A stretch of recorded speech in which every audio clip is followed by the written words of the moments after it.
Oscar movies தயாரிப்பாளரும் cinema விமர்சனமான Balaji பருப்பன் இணைந்திருக்கிறார். வணக்கம் sir. வணக்கம். எப்படி இருக்கீங்க சார்? நல்லா இருக்கேன் சார். சொல்லுங்கள் சார், அஜித் அவர்கள் இப்பொழுது மொட்டைத்தலையோட அந்த இமேஜ் பார்க்காம அப்படி ஒரு அலப்பறை பண்ணிகிட்ருக்காரு, செல்ஃபி எடுக்கிறாரு, அவர் ஃபோட்டோஸ் எடுத்து தர்றாரு. இதை நீங்கள் எப்படி சார் பார்க்குறீங்க? அஜித்னாலே மாஸ் தானேங்க. அஜித் எந்த காலத்துலேயும் பார்த்தீங்கன்னா வெளிப்படையாக தானே இருந்திருக்காரு. எந்த காலத்துலேயும் அதாவது சினிமாவில் நடிக்கிறோம், சினிமாவை விட்டுட்டு வெளியில் நம்ம மக்களோட மக்களாக இருக்கிறோம், அப்படி தான் இருந்திருக்காரு. அஜித்தை பொறுத்த வரைக்கும் ஒரு எளிய மனிதராக தான் இந்த இடத்துலையும் இருந்திருக்காரு. எந்த காலத்துலேயுமே பாருங்களேன், அஜித் அப்படின்னா அந்த வார்த்தை இருக்குது பார்த்தீங்களா, 3 எழுத்து, அதை கேட்டாலே ரசிகர்கள் பொங்கி எழுகிற அளவுக்கு அவ்வளவு அவர் மேலே பாசம் வச்சுருக்காங்க. அது சும்மா வந்துடல. அதாவது ஆரம்பத்தில் அமராவதி படத்துலேருந்து இன்னைக்கு வரைக்கும் அஜித்தோட ட்ராவல்னு ஒன்று இருக்குது பார்த்தீங்களா, அதை எடுத்து பார்த்தீங்கன்னா அவர் வெளிப்படையாக பல விஷயங்களை சொல்லக்கூடிய ஒரு நபர். அது என்ன அப்படின்னா, நான் சினிமாவில் நடிக்கிறேன், என்ன தியேட்டரில் பாருங்கள், ரசிங்க, விசிலடிங்க, கைதட்டிங்க, என்ஜாய் பண்ணுங்கள், வீட்டுக்கு போய் உங்கள் வேலையை பாருங்கள், உங்களுக்கு ஒரு குடும்பம் இருக்குது, அந்த குடும்பத்தை பாருங்கள் அப்படின்னு இன்னைக்கு இல்லை, பல வருடங்களுக்கு முன்னாடியே பார்த்தீங்கன்னா ரசிகர் மன்றமெல்லாம் வேண்டான்னு கழிச்சிட்டாரு. ரசிகர் மன்றமெல்லாம் வேண்டான்னு கலைச்சதுக்கப்புறம் ஒரு நடிகர் இன்னை வரைக்கும் உச்சத்தில் இருக்கார், கொண்டாடப்படக்கூடிய ஒரு நடிகராக இருக்கார் அப்படின்னா அது அஜித் மட்டும்தான். வேறு ஏதாவது ஒரு நடிகர் சொல்லுங்கள், ரசிகர் மன்றமே இல்லாத ஒரு நடிகர், அதாவது நான் சொல்கிறது பாப்புலராக இருக்கிற டாப் 5 ஹீரோஸில் இருக்கிற ஒரு நடிகர் ரசிகர் மன்றம் இல்லாமல் யாராவது இருக்காங்களா? ஆனால் அஜித் இருக்கார். இன்னைக்கு வரைக்கும் அவர் என்ன நினைக்கிறாரோ அதை அவர் செஞ்சுக்கிட்டே இருக்கார்.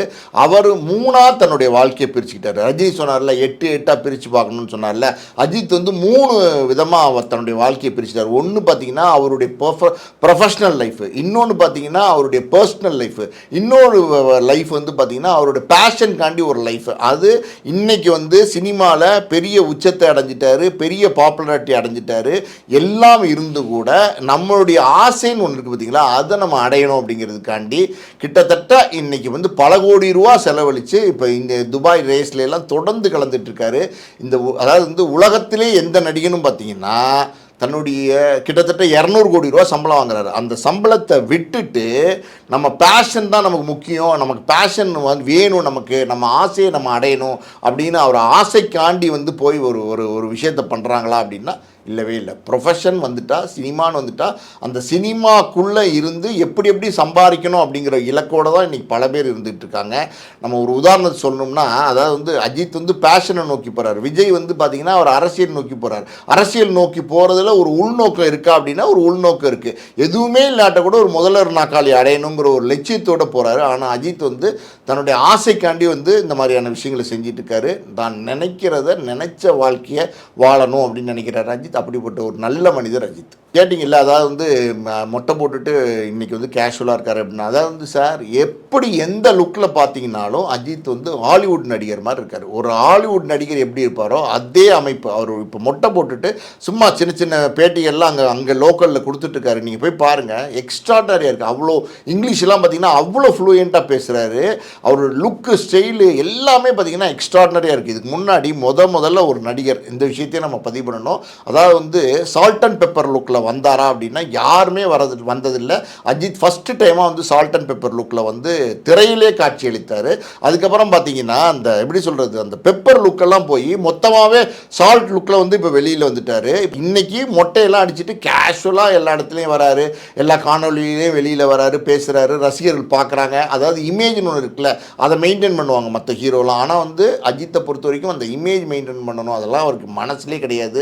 அவர் என்ன நினைக்கிறாருன்னா, நம்ம நடிக்கிறோம், நம்ம நடிக்கிறது மக்களுக்கு பிடிக்குது, நம்மளை பார்த்து சந்தோஷமாக என்ஜாய் பண்ணுறாங்க, அதில் என்ன போலித்தனம், அது வேண்டாம், நம்ம எப்படி இருக்கோமோ அதே மாதிரியே இருப்போம் அப்படின்னு நினச்சி ரொம்ப இயல்பாக இருக்கார். இப்போ AK-64 அந்த படம் எந்த லெவலில் இருக்குது சார்? எப்போ ஆரம்பிக்க போகிறாங்க? நவம்பர்னு சொல்லிகிட்டு இருக்காங்க. பட்டு உங்களுடைய பார்வையில் எப்போ ஆரம்பிக்கிறதா இருக்காங்க? அதனுடைய தயாரிப்பாளர் யார், டைரக்டர் யார் சார்? இல்லை, AK-64 பொறுத்த வரைக்கும் இது பல தயாரிப்பாளர்கள் அந்த படத்தை எடுக்கிறதுக்கு போட்டி போடுறாங்க. இப்போ நம்ம ரோமியோ பிக்சர்ஸ் ராகுல்னு ஒருத்தர் அந்த படத்தை எடுக்கிறதுக்கு முயற்சி பண்ணுறாரு. இது இல்லாமல் பார்த்திங்கன்னா நம்ம வேல்ஸ் பிக்சர்ஸ், அவர் ஐஸ்வரி கணேசன் இருக்கார்ல, அவர் இந்த படத்தை எடுக்கிறதுக்கு முயற்சி பண்ணுறாரு. அப்புறம் ஏஜிஎஸ் இந்த படம் பண்ணலாமான்னு முயற்சி பண்ணுறாங்க. இந்த ரெட் ஜெயிண்ட் நிறுவனம் இந்த படம் பண்ணலாமான்னு முயற்சி பண்ணுறாங்க. பல பேர் இந்த படத்தை எடுக்கிறதுக்காண்டி, அஜித்தோட அடுத்த படத்தை தயாரிக்கிறதுக்காண்டி போட்டி போடுறாங்க. இது இல்லாமல் மைதிரி மூவி மேக்கர்ஸ் பார்த்தீங்கன்னா அவங்களும் வந்து அஜித்தோட ஒரு படம் பண்ணணும் மறுபடியும் அப்படின்னு ஆசைப்படுறாங்க. இத்தனை பேர் அப்ரோச் பண்ணால் அஜித் என்ன செய்வார்? அஜித் என்ன நினச்சாருன்னா, சரி ரொம்ப நாளாக வந்து ஐஸ்வரி கணேசன் கேட்டுக்கிட்டு இருக்காரு, நம்ம வேல்ஸ்க்கு இந்த படத்தை பண்ணலாம் அப்படின்னு முடிவு பண்ணுறாரு.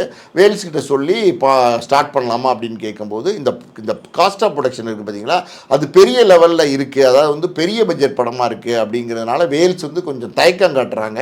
அஜித் இதை புரிஞ்சுக்கிட்டு சரி விட்டுருங்க அப்படின்னு சொல்லிட்டு ஆதிக்க கூப்பிட்றாரு. ஆதிக்க கூப்பிட்டு ஆதிக்கு நீங்கள் வந்து டிஸ்கஷனில் உட்காந்துருங்க, இதுக்கு மேலே நீங்கள் தாமதப்படுத்த வேண்டாம், தயாரிப்பாளர் யாருங்கிறத நம்ம முடிவு பண்ணுவோம், நானே உங்களுக்கு அதுக்கு தேவையான பணம், அதாவது டிஸ்கஷனுக்கு தேவையான பணம்லாம் கொடுக்குறேன், நீங்கள் டிஸ்கஷன் பண்ண ஆரம்பிங்க, நவம்பரில் நம்ம ஷூட்டிங் போகலாம், அக்டோபருக்குள்ளே பார்த்தீங்கன்னா கதையை முழு வடிவம் பண்ணிடுங்க, எந்த அளவுக்கு மேக்ஸிமம் பெஸ்ட் பண்ண முடியுமோ அதை நீங்கள் பண்ணுங்க அப்படின்னு சொல்லி ஆதிக்கு வந்து டிஸ்கஷனில் அஜித்தே சொந்த செலவில் வந்து உட்கார வச்சுருக்காரு. இப்போ டிஸ்கஷன் நடந்துகிட்ருக்கு. இது இல்லாமல் நம்ம யார் தயாரிப்பாளர்னு ஒரு பேச்சு இருக்கு இல்லையா, அந்த இடத்துல பார்த்தீங்கன்னா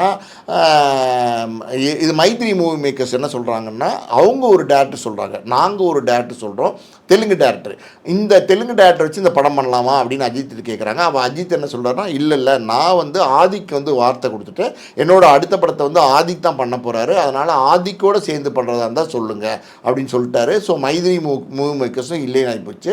இப்போ நீங்கள் ஆதிக்க செலக்ட் பண்ணியிருக்காரு. இந்த இடத்துல தனுஷ் வந்து கதை சொல்லியிருந்தாரு அஜித்துக்கு, அது என்னாச்சு அப்படின்னு நீங்கள் கேட்கலாம்.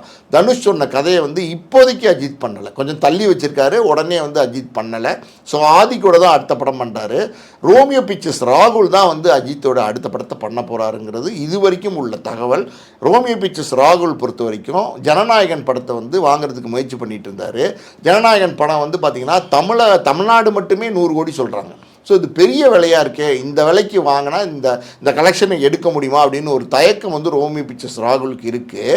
ஸோ அதனால் ரோமியோ பிக்சர்ஸ் ராகுல் வந்து அந்த பணத்தை வந்து அஜித் படத்தில் இன்வெஸ்ட் பண்ணுறாரு. அடுத்த படத்தினுடைய ப்ரொடியூசர் வந்து ரோமியோ பிக்சர்ஸ் ராகுல், இயக்குனர் வந்து ஆதிக். ஜனநாயகன் படத்தை ரோமியோ பிக்சர்ஸ் ராகுல் வாங்காத காரணம் சில ப்ராப்ளங்கள்லாம் வரும் பின்னாடி அரசியலுங்கிறதுனால, அதனால் டிஸ்ட்ரிபியூட் பண்ண வேணாம், அஜித்தை வச்சு நம்ம ஒரு ஓன் பிக்சர் பண்ணுவோங்கிற ஐடியாவில் வந்து அஜித்தை பேசப்பட்டதான் ஒரு தகவல் வருதே சார். இல்லை நீங்கள் சொல்கிறது 100% உண்மை தான். அதாவது வந்து இந்த பணம் வந்து ஜனநாயகன் படம் பொறுத்த வரைக்கும் 100 கோடி ரூபாய்க்கு வந்து அவங்க விலை சொல்கிறாங்க. இந்த இடத்துல வந்து ஏஜிஎஸ் கூட வந்து ஜனநாயகன் படத்தை வாங்கி வெளியிடலாமா அப்படிங்கிற ஒரு முயற்சியில் முதல்ல ஈடுபட்டாங்க. ஆனால் வந்து அவங்க கூட கொஞ்சம் பின் வாங்கிட்டாங்க. அது காரணம் என்னென்னா, நிச்சயமாக பார்த்தீங்கன்னா இந்த ஜனநாயகன் படம் ஜனவரிக்கு வெளியில் வரும்போது பல பிரச்சனைகளை வந்து விஜய் வந்து வெளிப்படையாகவே சந்திக்க வேண்டி வரும். இது வந்து எல்லாருக்கும் பொருந்தும். இது வந்து எம்ஜிஆர் கூட பார்த்தீங்கன்னா கடைசி படம் வந்தபோது அந்த நேரத்தில் பல பிரச்சனைகள்லாம் இருந்துச்சு, அதை அவர் சந்தித்து தான் இந்த நிலைமைக்கு வந்தார். இப்போ விஜய்க்கு இதெல்லாம் வெளிப்படையாகவே தெரியும். ஆனால் அதையெல்லாம் தெரிஞ்சு தான் விஜய் வந்து இந்த படத்தில் நடிச்சிருக்கார், ஜனநாயகன் படத்தில். ஸோ இந்த பல அரசியல் பிரச்சனைகள், அரசியல் சாயல் அந்த படத்தில் பூசப்படுது. அதனால் எல்லாருமே வந்து பயப்படுறாங்க, அதாவது ஒரு ஸ்டெப் பின்னாடி போகிறாங்க. இந்த படம் வாங்கினா பெரிய கலெக்ஷன் ஆகும்னு எல்லாருக்குமே தெரியும்.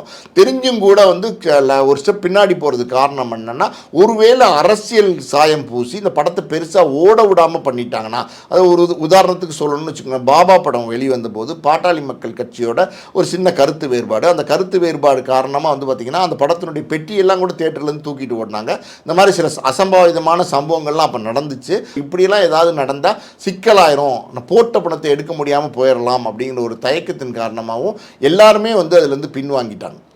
இப்போ AK64 படம் வந்து அஜித்துக்கு வந்து எந்த அளவில் வந்து பேசப்படும்னு எதிர்பார்க்குறீங்க சார்? இல்லை, AK64 மட்டும் இல்லை, அஜித் எந்த படத்தில் நடித்தாலும் இன்றைக்கி வந்து பெரிய லெவலில் பேசப்படும். இன்னும் சொல்லப்போனால் சோஷியல் மீடியாவில் நீங்கள் வந்து போய் பாருங்கள், அதாவது வந்து ஒரு ட்ரெண்டிங்கான ஒரு ஆர்டிஸ்ட்னா அஜித் தான். அதாவது அஜித்தை பற்றி நீங்கள் ஒரு விஷயத்தை, ஒரு தகவலை நீங்கள் சொன்னீங்கன்னா அது அந்த அளவுக்கு வந்து காட்டுத்தீ மாதிரி வந்து அவங்க ரசிகரை வந்து பரப்புகிறாங்க, பல இடங்களுக்கு பரப்புகிறாங்க. அஜித்தை பற்றி பாசிட்டிவாக பேசுகிற பல விஷயங்கள் பார்த்திங்கன்னா சோஷியல் மீடியாவில் பயங்கர வைரலாக மாறுது. வேறு எந்த நடிகர்களுக்கும் இந்த மாதிரி வைரலாக மாறுறதில்லை.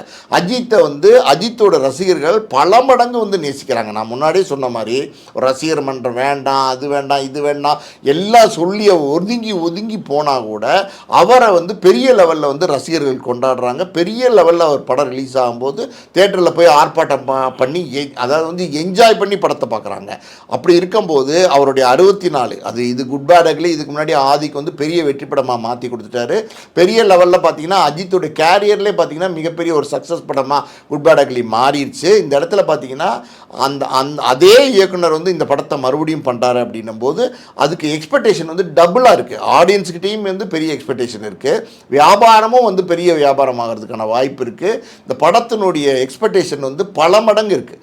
நிச்சயமாக அந்த படம் வந்து 64 தயாராகி வெளியில் வரும்போது அதனுடைய அப்டேட்ஸ் எல்லாம் கொடுக்கும்போது ரசிகர்கள் வந்து பெரிய லெவலில் என்ஜாய் பண்ணுவாங்க. படம் பார்த்திங்கன்னா பெரிய வெற்றி படம் அமையும். காரணம் என்னென்னா அஜித் ஆதி காம்பினேஷன் ஆல்ரெடி சக்ஸஸ் பண்ணியிருக்காங்க. ஸோ மறுபடியும் இணையறாங்கன்னும் போது நிச்சயமாக பெரிய வெற்றி படமாக இருக்கும்.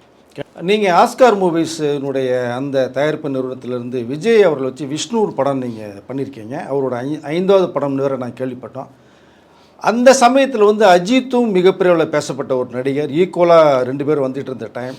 நீங்கள் அஜித்தை வச்சு நீங்கள் படம் பெயர்றதுக்கு முயற்சி எதுவும் பண்ணீங்களா? அவர் சந்திச்சிருக்கீங்களா சார்? சரியான கேள்வி. அதாவது வந்து விஜய் வச்சு விஷ்ணு படம் முடித்தோன்னே விஜய்க்கு வந்து இன்னொரு படம் கொடுக்கறதுக்காண்டி ஒரு 1 லட்ச ரூபா அட்வான்ஸ் கொடுத்துருந்தோம் நாங்கள். அந்த அட்வான்ஸ் இன்னமும் இருக்குது. இப்போ இந்த சூழ்நிலையில் பார்த்திங்கன்னா விஜய் வந்து அடுத்தடுத்த படங்கள் சில படங்கள்ல எல்லாம் கமிட் ஆனார் அடுத்தடுத்து. ஸோ அதனால் 1 வருஷம் வெயிட் பண்ண வேண்டிய ஒரு சூழ்நிலை இருந்துச்சு. அந்த நேரத்தில் பார்த்திங்கன்னா விஜய்க்கு ஈக்குவலாக பெரிய லெவலில் பேசப்படுற ஒரு நடிகராக அஜித் வந்துட்டு இருந்தார். அதாவது அஜித்தும் விஜயும் சமகாலத்தில் உள்ள வந்தாங்க. 2 பேருமே சமகாலத்தில் பெரிய நடிகராக வளர்ந்து வந்தாங்க. ஸோ ஈக்குவலான ஒரு நடிகரை வச்சு இன்னொரு படம் எடுக்கலாம் அப்படின்னு சொல்லி அஜித்தை வந்து நாங்கள் சந்தித்தோம். அது எங்கன்னு எனக்கு மறந்து போச்சு. அநேகமாக வான்மதியோ ஏதோ ஒரு படம், அதுக்கு முன்னாடி ஏதோ ஒரு படம் வந்துச்சான்னு தெரில.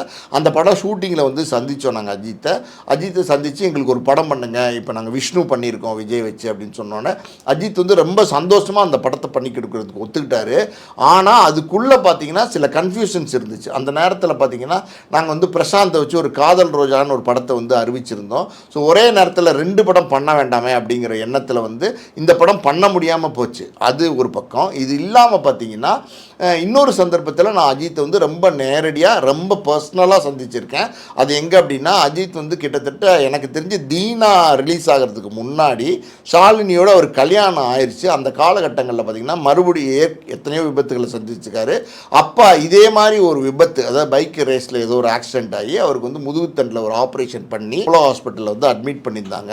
அப்போ வந்து ஒரு மரியாதை நிமித்தமாக, அதாவது வந்து வளர்ந்து வரும் ஒரு இளம் நடிகர், அதாவது வந்து ஒரு நம்ம ஏஜை ஒத்துன ஒரு நடிகர், அவர் வந்து இன்றைக்கி ஒரு விபத்துக்குள்ளாகி ஆப்ரேஷனில் இருக்கார். ஒரு மரியாதை நிமித்தமாக பார்க்கலாம் அப்படின்னு நான் கிரீன்ஸ் ரோடு அப்போலோ ஹாஸ்பிட்டலுக்கு போகிறேன். அங்கே வந்து வாசலில் ஒரே ஒரு பையன், அதாவது வந்து ஒரு வேலைக்காண்டி ஒரு பையன் மட்டும் இருக்கான், சின்ன பையன். அந்த பையன்கிட்ட வந்து என்னோடய விசிட்டிங் கார்டை கொடுத்து நான் வந்திருக்கேன்னு சொல்லு அப்படின்னு சொன்னேன். அந்த பையன் விசிட்டிங் கார்டை கொடுத்து அஜித் பார்த்த மறு நிமிஷமே பார்த்தீங்கன்னா சாரை உள்ளே வர சொல்லுங்கள் அப்படின்னு அஜித் சொல்லிட்டாரு. நான் உள்ளே போனேன். அதாவது அஜித்தோட கிட்டத்தட்ட பார்த்தீங்கன்னா 3/4 மணி நேரத்துக்கு மேலே பர்சனலாக பேசிகிட்டு இருந்தேன். அந்த அறையில் ஷாலினியும் இருந்தாங்க. அவங்க என்ன சொன்னாங்கன்னா, சார் இந்த மாதிரி வந்து பைக் ரேஸ்க்கு ரொம்ப ரிஸ்க்கு, இதெல்லாம் வந்து பண்ணி அடிக்கடி விபத்துக்குள்ளாயிறார் சார், எனக்கு ரொம்ப கவலையாக இருக்குது அப்படின்னு சொன்னாங்க. அது கவலை நியாயமானது. காரணம் என்னென்னா அப்போ தான் திருமணம் ஆயிருக்கு. எனக்கு தெரிஞ்சு ஒரு 6-7 மாதமோ 8 மாதமோ தான். ஸோ அந்த மாதிரி ஒரு கவலைப்பட்டாங்க. ஸோ அந்த நேரத்தில் பார்த்திங்கன்னா எனக்கு வந்து அது வந்து பெரிய டீலக்ஸ் ரூமாக இருந்ததுனால அதுக்குள்ள ஃப்ரிட்ஜெல்லாம் இருந்துச்சு. அந்த இடத்துல பார்த்திங்கன்னா கூல்ட்ரிங்க்ஸ் கொடுக்க சொன்னார்.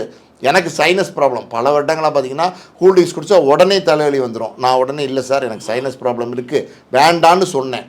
அவர் என்ன தெரியுமா செஞ்சார், இந்த ரூம் பையனை மறுபடியும் வர சொல்லி கீழே போய் கேன்டீனில் காஃபி வாங்கிட்டு வா அப்படின்னு சொல்லி காஃபி வாங்கி எனக்கு கொடுத்தாரு. நான் இப்போ சொன்னேன், இல்லை சார் வேண்டாம் சார், எதுக்கு சார் இவ்வளோ ஸ்ட்ரெயின் எடுத்துக்கிறீங்க, அவசியம் இல்லை சார் அப்படின்னு சொன்னேன். இல்லை நீங்கள் சாப்பிட்டு போங்க, என்ன நீங்கள் பார்க்க வந்திருக்கீங்க, உங்களுக்கு நான் கொடுக்குற மரியாதை இதுதான், நீங்கள் காஃபி சாப்பிட்டு தான் போகணும் அப்படின்னாரு. அப்புறம் நான் காஃபி சாப்பிட்டு தான் அங்கேருந்து கிளம்புனேன். ஸோ இது அந்த இடத்துல நான் ஒரு விஷயம் நினச்சேன், அது என்ன அப்படின்னா இந்த மனுஷன் என்னைக்காவது ஒரு ஆள் பெரிய ஆளாக வருவான்டா அப்படின்னு நினச்சேன். அது வந்து இன்றைக்கி நடந்துருச்சு. கண்டிப்பாக சார். அஜித் அவர்களை பற்றி நிறையா விஷயங்களோட பயந்துட்டீங்க. ரொம்ப நன்றி சார். நன்றி.